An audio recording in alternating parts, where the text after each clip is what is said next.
Jéhovah, Saint, Jésus-Christ, Saint, Saint-Michel, Saint, Dieu Tout-Puissant. Saint, Ta parole est en amont et en aval de toutes en choses. vérité. Enseigne-nous ta parole. Amen. Au nom de Jésus-Christ. Amen. Le thème de cette semaine est intitulé « Les prophéties sur la naissance du Sauveur à Bethléem ». Michée chapitre 5, le verset 1 à 5 sur un texte de base. Et toi, Et toi, Bethléem, Bethléem Ephrata, petite entre les milliers de Juda, de toi sortira pour moi celui qui dominera sur Israël et dont les activités remontent aux temps anciens, oui. au jour de l'éternité.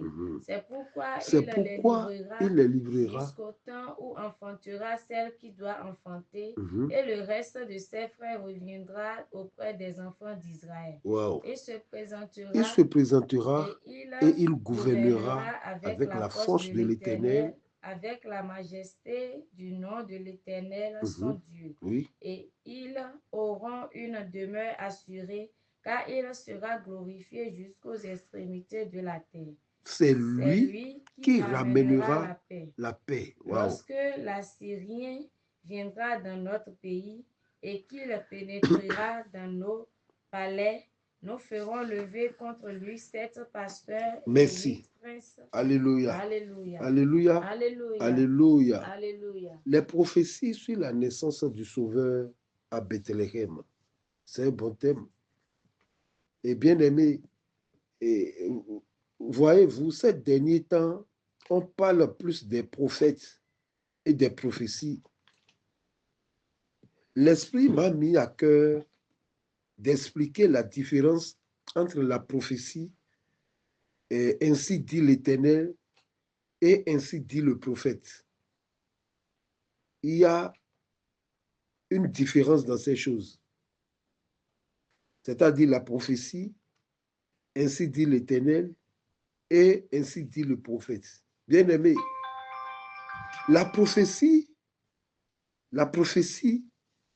c'est lorsque l'Éternel révèle les choses, c'est-à-dire qui vont se réaliser dans la suite des temps à un prophète et lui dit de communiquer. C'est ça qu'on appelle la prophétie. Et Ésaïe chapitre 7, le verset 14, ça c'est une prophétie. C'est l'Éternel qui a révélé au prophète Ésaïe de communiquer à son peuple que c'est quelque chose qui veut se réaliser dans le temps. Écoutez, il dit, c'est pourquoi le Seigneur lui-même vous donnera un signe. Oui. Voici, la Vierge deviendra enceinte. Oui. Elle enfantera un fils et elle lui donnera le nom d'Emmanuel. Waouh. Donc ça, c'est une prophétie. Alléluia. Alléluia. Maintenant, parlons de ainsi dit l'Éternel. Parce que dans la Bible, on lit dedans, on lit des fois, on lit dans d'autres versets, ainsi dit l'Éternel. Et qu'est-ce que l'ainsi dit l'Éternel? Ainsi dit l'Éternel, c'est lorsque l'Éternel prend le corps d'un prophète, la bouche d'un prophète, les yeux du prophète pour donner un message à son peuple. Même dans nos églises, on voit aussi ainsi dit l'Éternel. Alléluia. Alléluia. Si nous prenons le cas du truc là, Agabus, Actes chapitre 21, le verset 10 à 11. Comme nous étions là depuis plusieurs jours, oui. Un prophète nommé Agabus descendit de Judée. Oui, et qu'est-ce qu'il a fait? Et vint nous trouver. Oui. Il prit la ceinture de Paul, se lia les pieds et les mains et dit, voici ce que déclare le Saint-Esprit. Oui. L'homme à qui appartient cette ceinture, Oui. Les Juifs le lieront de la même manière à Jérusalem. Merci. Donc, il n'est pas venu prophétiser seulement. C'est-à-dire, il est venu en tant qu'ainsi dit l'Éternel. Mais il a démontré. Maintenant, troisièmement, parlons maintenant d'ainsi dit le prophète. Alléluia. Alléluia. Est-ce que vous voyez la différence, chers auditeurs, chers internautes? Il y a une différence de ces choses. Et il est très capital de connaître cette différence. Ainsi dit le prophète, c'est lorsque le prophète n'a pas vu ni entendu c'est lorsque le prophète n'a pas senti, il n'a rien reçu de la part de l'Éternel, mais il parle de son propre autorité. Parce que un oué de Dieu a de l'autorité. Donc, c'est quand le prophète n'a pas vu, n'a pas entendu, n'a pas senti, mais il dit de son propre gré quelque chose qui doit se réaliser. Prenons l'exemple de 1 Roi chapitre 17, le verset 1. Élie, le Tishbite, Oui, Tishbite, oui. l'un des habitants de Galade, dit à Achab. Il dit à Akab, oui. L'Éternel est vivant. L'Éternel est vivant. Le Dieu d'Israël, dont je suis le serviteur. C'est-à-dire, c'est lui qui m'a mandaté, oui. Il n'y aura ces années-ci. Écoutez bien. Ni rosée ni pluie. Ni rosée ni pluie. Sinon, oui, à ma parole. Sinon, à ma parole, ce n'est pas l'Éternel qui l'a dit. L'Éternel n'a pas dit à Élie d'arrêter la pluie, de trucs là, non. Raison pourquoi il a dit, sinon à ma parole, sinon il devait dire, comme a déclaré l'Éternel, ou bien ainsi dit l'Éternel. Alléluia. Alléluia. Ce n'est pas Dieu qui a parlé à Élie, mais cela venait d'Élie lui-même. Dieu n'a pas dit non plus à Josué d'arrêter le soleil. Est-ce que vous comprenez? Dieu n'a pas dit à Josué, Dieu ne pouvait même pas dire à Josué d'arrêter le soleil, car le soleil ne bouge pas. Alléluia. Alléluia. Le soleil ne bouge pas, mais c'est la terre qui tourne autour du soleil. Mais comme Josué ne connaît pas la science, comme il a une langue exercée, tout ce qu'il dira, même si ça ne concorde pas avec la science, ça doit s'exécuter. Alléluia. Alléluia. Regardez, aujourd'hui, nous sommes à l'église. On n'a pas fait l'ophtalmologie, mais quelqu'un vient là, mot des yeux, on prie sur les yeux, ça guérit. Or que l'ophtalmologie, il faut faire consultation d'abord, mettre des colis, ainsi de suite, des processus sur processus. Alléluia. Alléluia. Donc la foi dépasse la science. Sinon, Josué ne pouvait pas dire au soleil d'arrêter, le soleil ne bouge pas. Alléluia. Alléluia. Cela s'était réalisé quand c'est un prophète de Dieu. Et Dieu ne s'amuse pas avec ses ouins. Et je prends David à témoin. David disait dans Psaume 105, je ne sais plus, Psaume 105, verset, je ne sais plus, il dit, ne touchez pas à mes ouins et ne faites pas de mal à mes prophètes. Alléluia. Alléluia. Donc le thème dit, je reviens dans le thème dit, les prophéties sur la naissance du Sauveur à Bethléem. Bien-aimé, j'aimerais parler un tant soit peu de la ville de Bethléem. C'est là même que je vais accentuer ma thèse. C'est là que je veux rester jusqu'à terminer parce qu'on a déjà parlé des prophéties. Depuis 3 semaines, on est en train de parler des prophéties, des prophètes. Donc, je vais m'appesantir sur Bethléem et donner un enseignement sur Bethléem. Alléluia. Alléluia. Qu'est-ce qu'on peut comprendre du nom Bethléem et quelle est son origine? Voilà. Bethléem a 2 origines bien-aimées.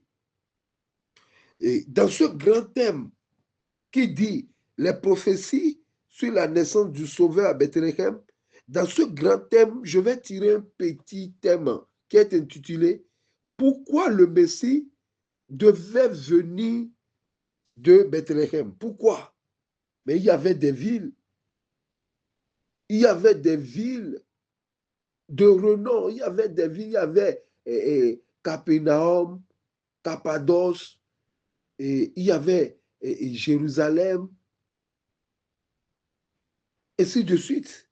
Mais pourquoi Bethléem? Bien-aimé, premièrement, le nom Bethléem vient de la langue hébreu. Et quand on dit en hébreu, un nom en hébreu, obligatoirement, ce nom a une signification. Si nous prenons Bethléem, c'est 2 mots collés. Sinon, premièrement, il y a bête, qui veut dire maison en hébreu. Quand on dit bête, c'est maison. Alléluia. Alléluia. Et c'est même l'alphabet hébreu. Quand on dit, c'est la première lettre de l'alphabet hébreu. Quand on dit bête, bête veut dire maison, et lechem qui signifie maison de paix, c'est-à-dire lechem qui veut dire paix. Donc si nous collons les deux, on a maison et on a pain. Donc ça veut dire maison de pain. Bethléem veut dire maison du pain. Beth, maison, lechem, pain. Pain, c'est la nourriture en hébreu. Quand on dit lechem, en hébreu, ça veut dire nourriture. Donc comme nous disons pâtes, pain, haricots, mais eux, ils disent lechem. Donc Beth, lechem, ça veut dire maison du pain. Et dans le passé lointain, Bethléem était c'est-à-dire région agricole, fertile, connue pour son blé et sa production de pain. C'est-à-dire, quand on part à Ekpe, maintenant on dit canne à sucre, Miasseme, on dit canne à sucre. Et à Comé, on dit ablo. Et à Bomé, on dit Léo. À Porte-Novo, on dit Akassa. C'est propre. Le pain est une pure production de Bethléem. Raison pourquoi on les appelle maison de pain. Donc, ce nom vient de leur activité, c'est-à-dire de ce qu'ils produisaient. D'où ce nom comme pain vient du blé. Ils produisaient du blé. Donc, quand on dit maison de pain, c'est ce qu'ils produisaient. Et le blé de tous les temps, nous savons que le blé de tous les temps est Jésus-Christ, le roi des rois. Jean chapitre 12, le verset 24, il a dit quelque chose. En vérité, je vous le dis, oui? Si le grain de blé qui est tombé en terre ne meurt, wow. Il reste seul, mais s'il meurt, il porte beaucoup de fruits. Ainsi, je déclare sur ce verset que je suis un blé pour lequel le Seigneur des Seigneurs va préparer ce pain que vous allez manger dans vos maisons respectives. Amen. Au nom de Jésus-Christ. Amen. Bien-aimé, je déclare dans ta vie que tu seras c'est-à-dire un blé pour ta maison.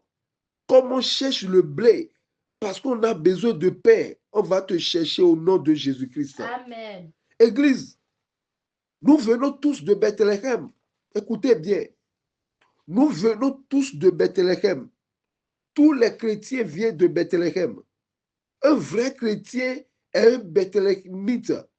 Un vrai chrétien est un Bethléemite. Je dis et je confirme.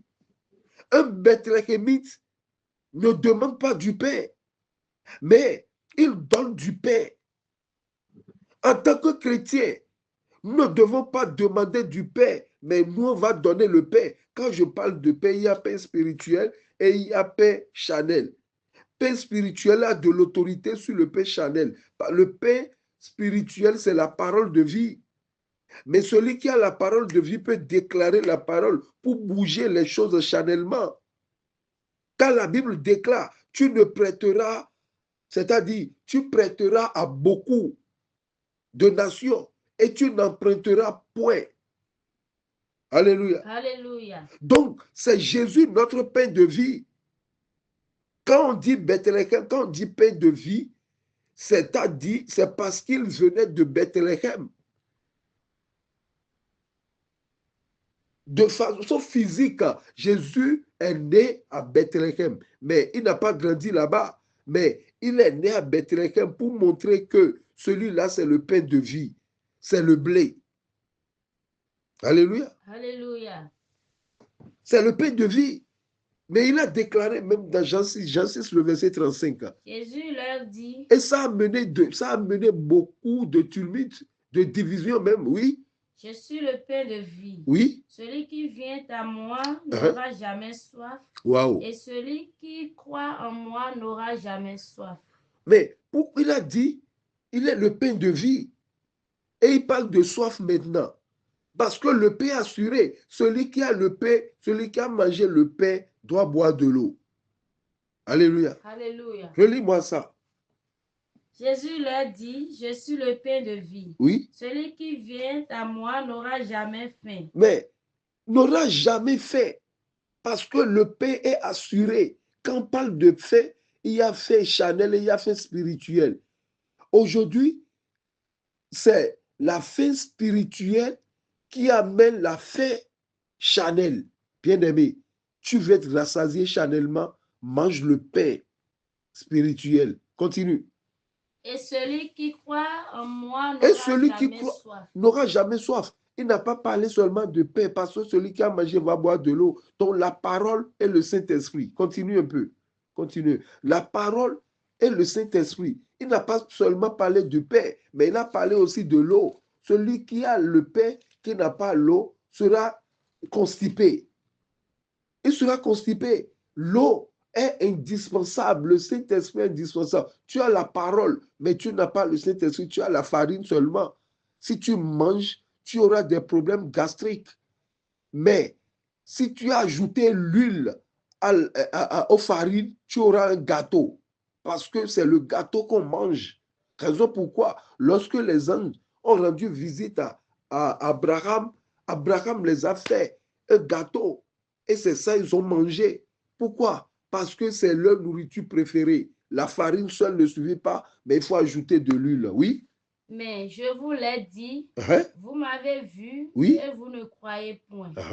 Tout ce que le Père me donne viendront à moi, et je ne mettrai pas dehors celui qui vient à moi. Merci. Alléluia. Alléluia. Bien-aimés, nous sommes nés dans la maison du Père.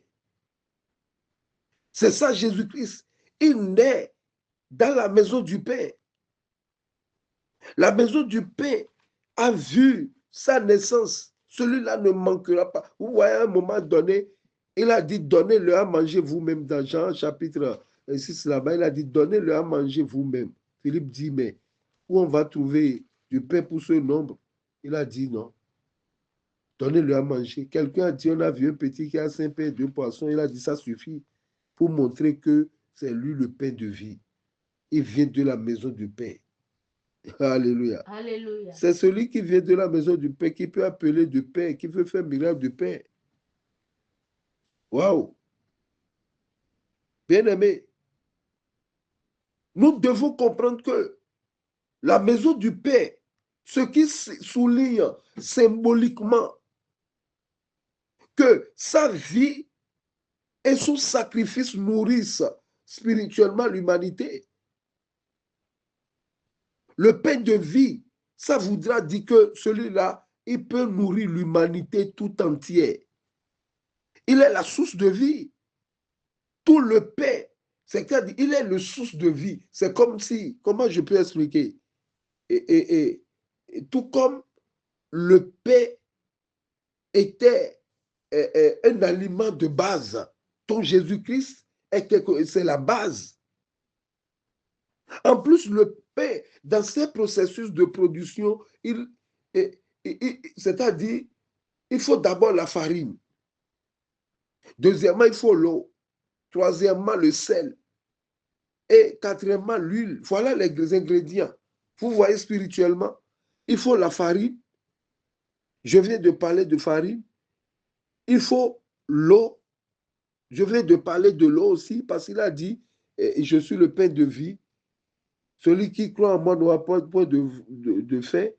Et aussi, si quelqu'un a soif, donne de l'eau. Maintenant, il a parlé de sel. Et plus tard, il a dit, vous êtes le sel de la terre. Donc, il faut du sel. Et après, il faut l'huile, l'onction, la consécration. Voilà les 4 éléments. Voilà les 4 éléments, bien-aimés. Pour fabriquer un pain, voilà les 4 éléments. Et après le mélange de ces 4 éléments, il faut le pétrir. On doit pétrir la farine. Et ce n'est pas du tout facile pour la farine et ses ingrédients. C'est ça, quand on croit en Jésus-Christ, on a ces 4 choses-là. Bienvenue les problèmes. On doit te pourchasser, tu ne fais rien, on doit te diffamer et jeter des balivernes sur toi. Parce que tu as ces 4 éléments, il faut qu'on te pétrit. Pourquoi on te pétrit? On te pétrit pour développer le gluten. C'est-à-dire on doit voir le gluten. Maintenant, après ça, il faut le façonnage. On doit te façonner. On doit te cicatriser. On doit cicatriser le pain. Pour cicatriser le pain, demandez au boulanger. D'autres utilisent lame. Soit avec lame, soit avec couteau. D'autres utilisent couteau pour faire des traits sur le pain pour donner une forme. Oh oui, c'est ça. Il y a tout ça dedans. Pourquoi ils font ça? C'est pour contrôler l'expansion du pain. C'est pour cela qu'on doit le cicatriser avec lame ou couteau. C'est pour contrôler l'expansion du pain. Et ensuite, le pain doit aller au feu. C'est là que ça devient compliqué. Je suis en train de parler de la vie de Jésus-Christ comme ça. Hein. Le pain doit aller au feu. C'est l'étape la plus difficile du moins. C'est l'étape la plus difficile, bien aimé. Mais c'est cette étape qui rend le pain plus célèbre que la plupart des aliments. Vous voyez que le pain est célèbre. Le pain est très célèbre. Quand on prend haricot, on peut manger. Du thé, on peut manger. œufs, on mange. Avocat, on mange. Il y a quoi encore? Aide-moi. On mange avec quoi encore? On mange avec du beurre. On mange avec de yaourt, mayonnaise. Quoi encore? Confiture, sandwich. Waouh! Le pain est célèbre. Un banc pour le pain. Le pain est célèbre, bien aimé. Je déclare, vous serez célèbre au nom de Jésus-Christ. Quel que soit ce que vous faites, ne dites pas que je ne suis rien. Non, celui qui a Jésus-Christ, il dépasse un président d'un État. Alléluia. Alléluia. Donc le pain est célèbre. Bien aimé, le Messie, né dans la maison de pain, il est né où? Dans la maison du pain. C'est ça qu'on appelle Bethléem. Il est né où? Dans la maison de la nourriture. C'est pour accomplir une puissante image spirituelle que je viens de, exemple de ce que je viens de dire. Il n'y a pas de hasard, rien n'est écrit dans la Bible qu'on peut jeter, non. Maintenant, deuxièmement, pourquoi le Messie devait venir de Bethléem? Pourquoi? Deuxièmement, bien aimé, dans une autre traduction en arabe ancien, par exemple, Bethléem était aussi appelé Beth Laham. Ça veut dire quoi? Ça signifie maison de la viande ou maison de l'agneau. Je dis deuxièmement. Premièrement, à Bethléem veut dire maison de pain. Mais dans une autre traduction, Bethléem veut dire Beth Laham, c'est-à-dire maison et de viande ou maison de l'agneau. Donc plus tard, l'agneau de Dieu viendra de là pour faire le sacrifice ultime, pour le salut de l'humanité. Raison pourquoi il devait naître à Bethléem. Même la naissance de Jésus-Christ dans, comment dirais-je, dans, c'est-à-dire dans la bergerie, ce n'est pas du hasard, parce qu'il est un agneau. Et un agneau ne doit pas avoir la naissance à l'autel. Alléluia. Alléluia. Donc, c'est un peu ça, bien-aimé. Écoutez, Jésus-Christ est venu pour une mission. Bien-aimé, cette nuance devient symbolique dans la foi chrétienne. Maison de l'agneau. Ça devient symbolique dans la foi chrétienne. Le Messie, l'agneau de Dieu, naît dans la maison de l'agneau, comme le Messie, le pain de vie, naît dans la maison du Père. Waouh! Waouh, waouh, j'aime trop la Bible, j'aime trop l'enseignement, bien-aimé. Bien-aimé, je veux descendre en profondeur pour les matures, pour les auditeurs matures. Ce qui vient peut vous étonner, bien-aimé. Écoutez-moi bien. Rachel est la mère de Jésus. Je sais que ça peut vous bouleverser, mais si quelqu'un veut plus d'explications, il peut m'écrire dans les commentaires ou bien me joindre sur mon WhatsApp. Rachel est la mère de Jésus. Quelqu'un me dira, et Marie, bien-aimée, Marie est la mère biologique de Jésus-Christ, de Jésus. Cependant, Rachel est la mère spirituelle de Jésus. Waouh, waouh, waouh, waouh, waouh. Vous savez, la parole de Dieu, c'est une révélation. Écoutez Matthieu chapitre 2, le verset 16-18. Alors Hérode, Écoutez bien, oui. Voyant qu'il avait été joué par les mages, oui. Se mit dans une grande colère, oui. Et il envoya tuer tous les enfants de 2 ans et au-dessous qui étaient à Bethléem et dans tout son territoire, selon la date dont il s'était soigneusement enquis auprès des mages. Alors s'accomplit ce qui avait été annoncé par Jérémie. Par Jérémie? On a entendu des cris à Rama. Écoutez bien, on a entendu des cris à Rama. Des pleurs et de grandes lamentations. Oui. Rachel pleure ses enfants. Rachel fait quoi? Pleure ses enfants. Qu'est-ce que Rachel cherchera dans le Nouveau Testament? Pourquoi Rachel pleure ses enfants? N'est-il pas la mère de Joseph et de Benjamin? Et on parle de quel enfant? Rachel pleure ses enfants, oui. Elle n'a pas voulu être consolée parce qu'ils ne sont plus. Waouh! Parce que Hérode a tué ses enfants. Pourquoi Rachel va pleurer? Et pourquoi pas Léa?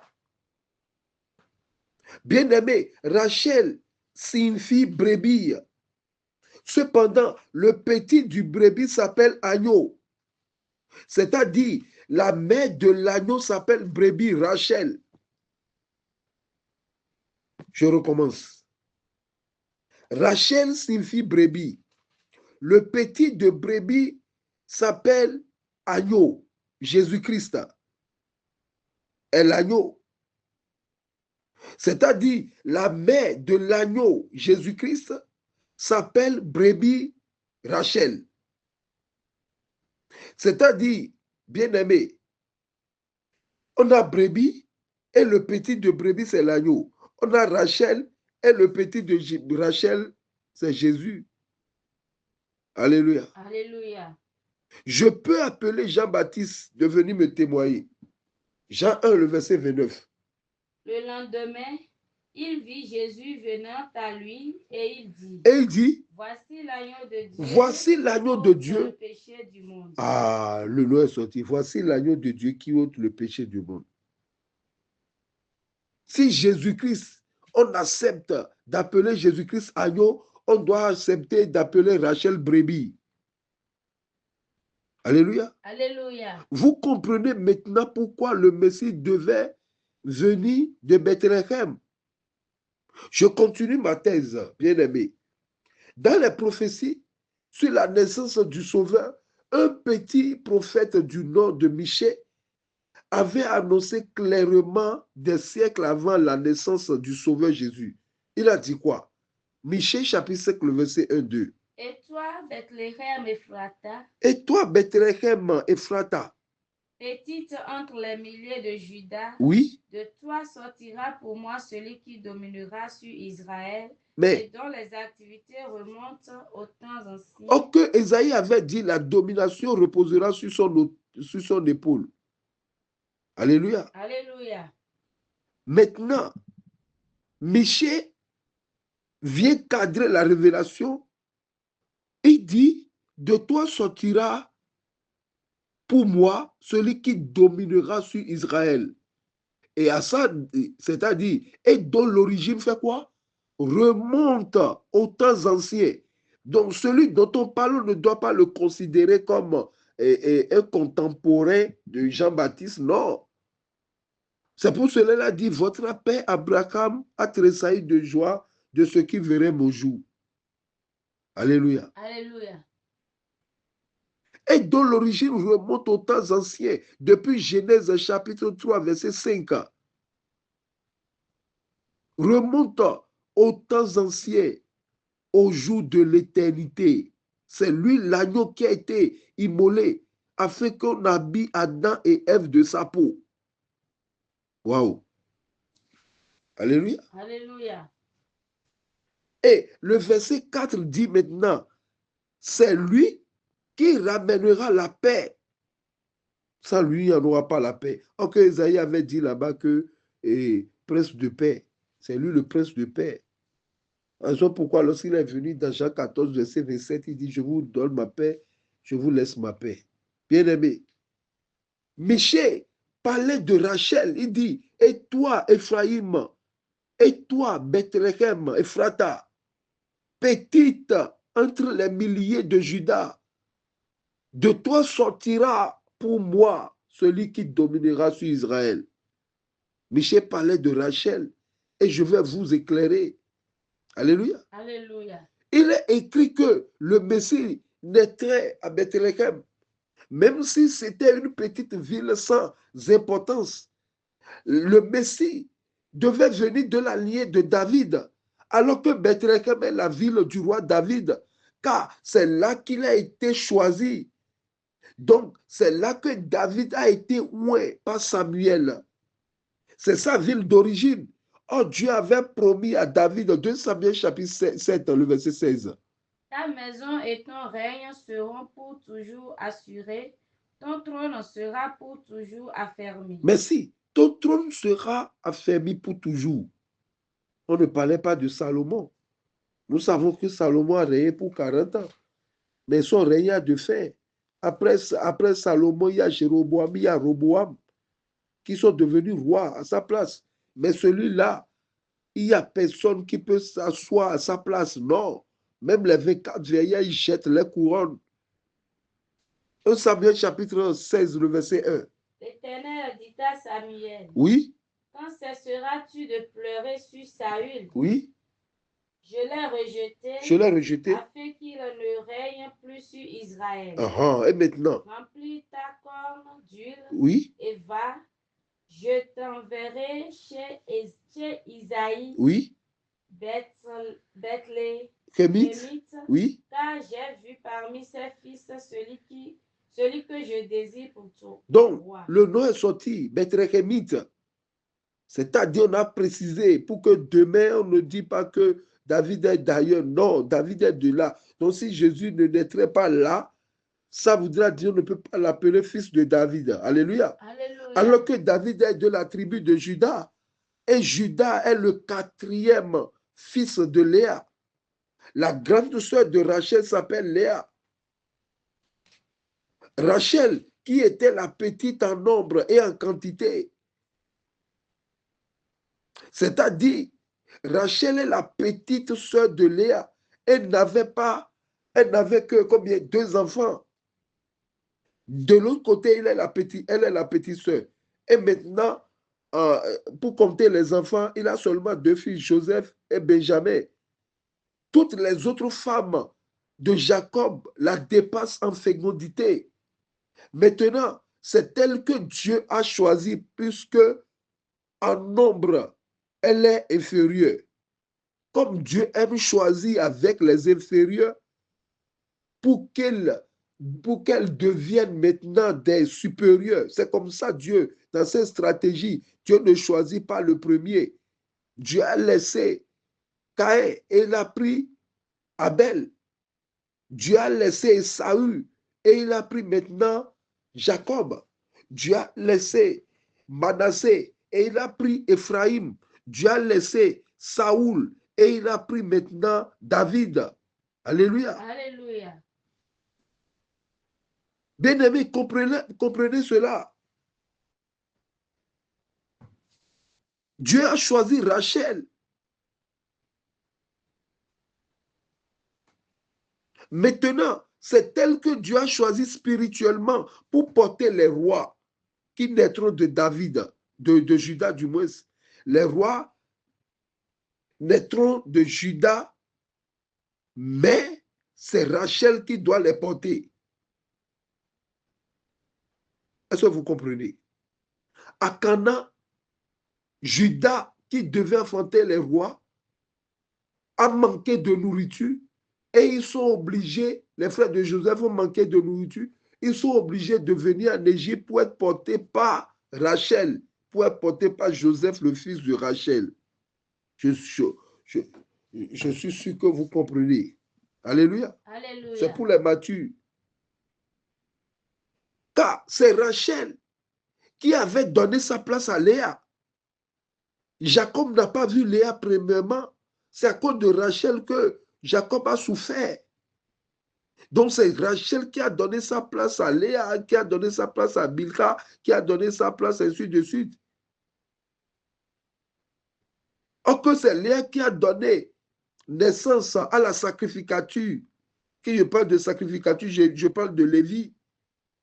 C'est Léa qui a donné naissance à la royauté, Juda. Donc, Laban, leur père, avait raison de placer Léa dans la chambre de Jacob au lieu de Rachel. Pourquoi? Car dans la révélation, il faut que le roi vienne avant le premier ministre. Si je parle du roi, je parle de Juda avant le premier ministre Joseph. Alléluia, bien-aimé. Alléluia. C'est lourd, c'est lourd, c'est lourd. Un premier ministre ne vient pas avant le roi. C'est le roi de l'Égypte qui a prénommé Joseph, qui l'a donné une place de premier ministre. Donc c'est toujours ça. Il faut que le roi vienne d'abord avant le premier ministre. Donc Laban, dans sa vision, il a vu des rois où, je ne sais pas comment je peux dire, Dieu a manipulé Laban pour qu'il voit maintenant les rois qui sont dans les entrailles de Léa et voit le premier ministre dans les entrailles de Rachel. Donc, il ne faudrait pas que le premier ministre vienne avant le roi. Donc, Léa doit rentrer dans la chambre avant Rachel. Alléluia. Alléluia. Maintenant, troisièmement, pourquoi le Messie devait venir de Bethléem? Troisièmement, si récapitulatif, premièrement, parce que Bethléem s'appelle maison de paix.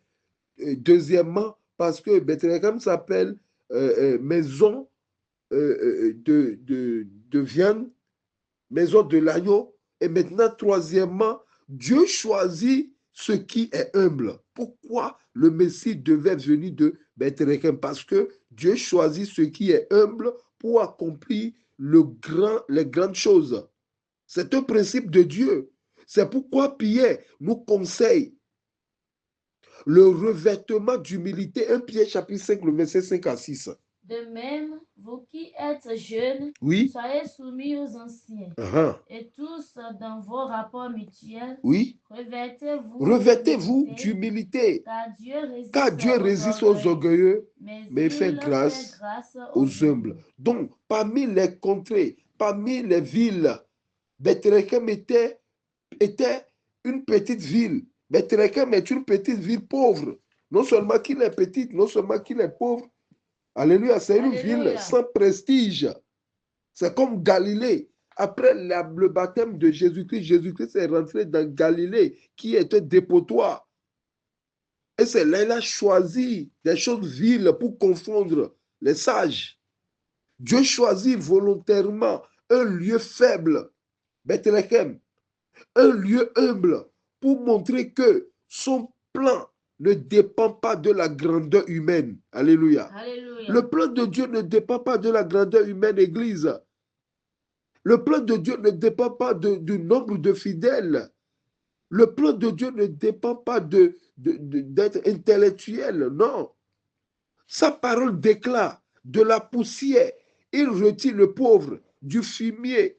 Il relève l'indigent. Pour faire quoi? Pour les faire asseoir avec les grands. Et quels grands? Avec les grands de son peuple. Alléluia. Alléluia. Bien-aimé, le salut vient de ce qui semble insignifiant pour que la gloire revienne à Dieu seul. Sinon, comment nous pouvons comprendre que le grand Jésus va utiliser la poussière et sa salive pour guérir quelqu'un? Jésus peut parler seulement, mais il a besoin de poussière qui est sous les pieds, poussière, pour guérir quelqu'un, pour nous montrer que même le chiffre 0 a sa valeur. Alléluia. Alléluia. Bien-aimé, dans la vie, ne néglige personne, car tu ne sais pas par quel canal Dieu peut passer pour te sauver. Tu ne sais pas le canal par lequel passera ton bonheur. Naaman, le lépreux, a trouvé la guérison grâce à une petite servante esclave. 2 Rois chapitre 5, le verset 2 à 4. Or, les Syriens étaient sortis par troupes et ils avaient emmené captif une petite fille du pays d'Israël. Oui. Qui était au service de la femme de Naaman. Elle est une domestique, oui. Et elle dit à sa maîtresse. Mais cette fille esclave a dit à la femme de Naaman, oui. Oh, si mon Seigneur était auprès du prophète. Oh, ma patronne, si notre papa Naaman était à Samarie, le Dieu de chez moi va le guérir, oui. Le prophète le guérirait de sa lèpre. Ah. Naaman alla dire à son maître. À la maison, la femme de Naaman l'a expliqué tout ce que la servante a dit. Et Naaman a tout maintenant a relayé tout à son chef, le roi, oui. La jeune fille du pays d'Israël a parlé de telle et telle manière. Waouh, et c'est fini. C'est comme ça. Il a pris ses clics et claques, il est venu en Israël.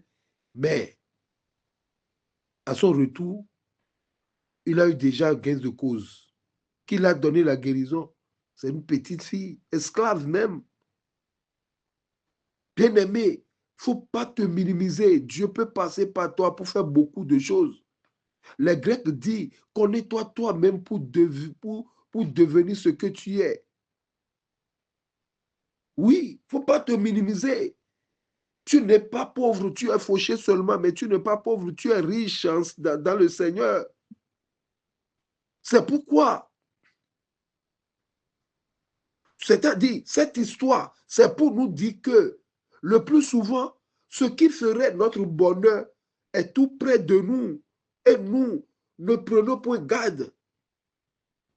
Nous mettons nos yeux, nous avons les yeux comme l'autre, nous voyons les bonnes parties. Non, quelqu'un peut faire ton bonheur et cette personne est sous tes ordres. C'est Naomi qui a changé la vie de Ruth. Alléluia. Alléluia. Qui aurait cru que Naomi peut offrir quelque chose à Ruth? Qui aurait cru que les 4 lépreux pouvaient nourrir tout Israël? Alléluia. Alléluia. Bien-aimé, chaque fois, Dieu travaille sur notre ego. Les prêches, c'est pour travailler sur notre ego. Bien-aimé, si nous sommes les frères de Jésus-Christ, nous sommes aussi de Bethléem. Alléluia. Et un vrai Bethléemite doit être humble afin d'être glorifié. Un vrai Bethléemite doit se rabaisser afin d'être élevé. Soyez bénis au nom de Jésus-Christ. Jéhovah, Jésus-Christ, Saint-Michel, Dieu Tout-Puissant, ta parole vient d'être libérée. Seigneur, assiste-nous, reste avec nous. Amen. Que l'enseignement de la ville de Bethléem soit ancré en nous, Seigneur. Amen. Accorde-nous l'humilité, le discernement. Amen. Accorde-nous, Seigneur, la clairvoyance. Amen. Accorde-nous la grâce de comprendre ta parole. Amen. Au nom de notre Seigneur Jésus-Christ. Amen. Amen. Amen. Au nom de notre Seigneur Jésus-Christ.